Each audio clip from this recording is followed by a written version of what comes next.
Oi, pessoal! Lembram de mim? Faz tempo, né? Só que não. Então, Ana Gabriela, professora de estudos prisionais de vocês.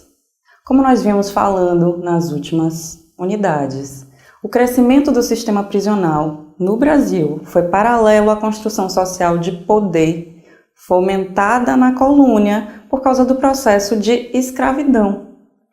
O fim do processo de escravização formal não diminuiu, ao contrário, ampliou a questão tensa que envolvia o sistema prisional.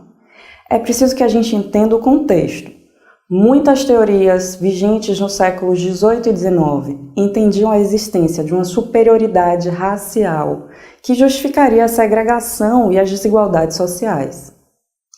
Essas teorias eram muito convenientes para justificar a exploração cometida pelos colonizadores contra os povos colonizados e os seus locais de origem, certo? Mas essas teorias eram ensinadas e reproduzidas como verdades, lembrem-se de Lombroso.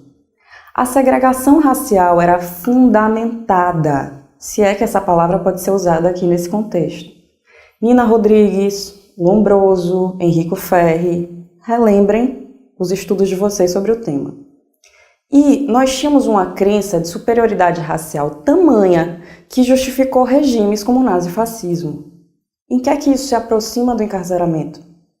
Para que fique óbvio para vocês o tamanho do impacto dessas crenças, o Brasil se comprometeu mundialmente a extinguir a raça negra e a raça indígena de seu território em algumas gerações.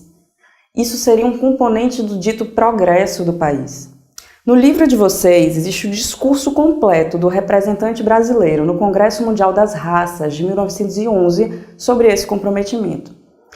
O quadro aqui que vai aparecer na tela para vocês, chamado A Redenção de Cã, seria um demonstrativo desse processo de embranquecimento e foi levado ao Congresso Mundial das Raças por ele. Percebam no quadro como as pessoas vão embranquecendo. Isso era uma meta brasileira.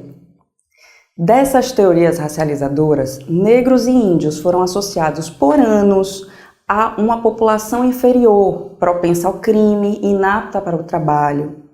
Isso criou uma truculência maior do Estado na abordagem de pessoas negras e indígenas que persiste até hoje. E também uma dificuldade maior de inserção dessas populações em ambientes de trabalho e de desenvolvimento social. Há um reflexo direto dessas teorias na população prisional, na composição da nossa Agência Direta de Segurança Pública. Olhem só, cerca de 65% das pessoas presas no Brasil são negras, pretas ou pardas.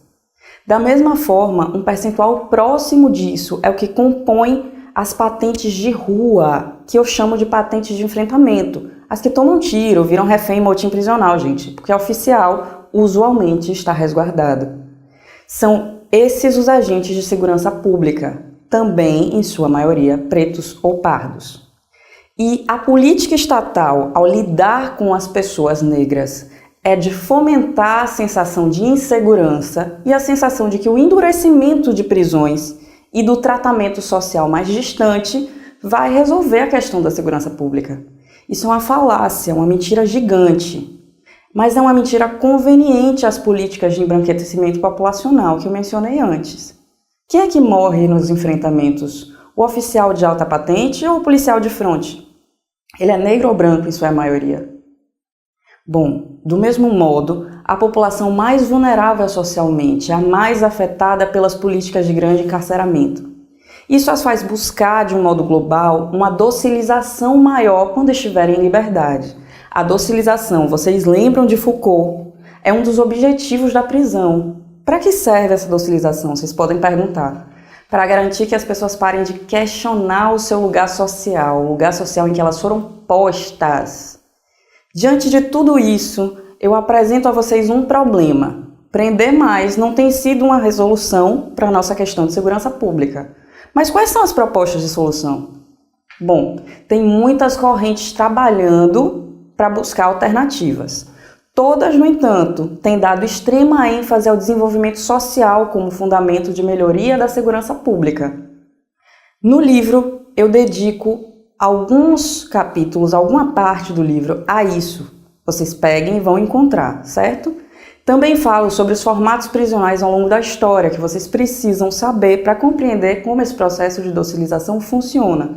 Quais os regimes brasileiros utilizados nos dias de hoje pela Lei de Execuções Penais e até alguns dos dados que eu mencionei aqui, como os dados sobre a população e a composição racial de agentes de segurança e de população prisional. Eu peço para vocês que estudem com afinco, se preparem para a prova e questionem o senso comum. Eu bato mais uma vez nessa tecla. Para além da repetição, é preciso que vocês observem os fatos, a história, saiam da repetição de dados. Espero que tenha fomentado em vocês a inquietude necessária para que busquem nos livros e na história um aprimoramento sobre esses temas, certo? Um abraço e até os próximos encontros. Tchau, tchau!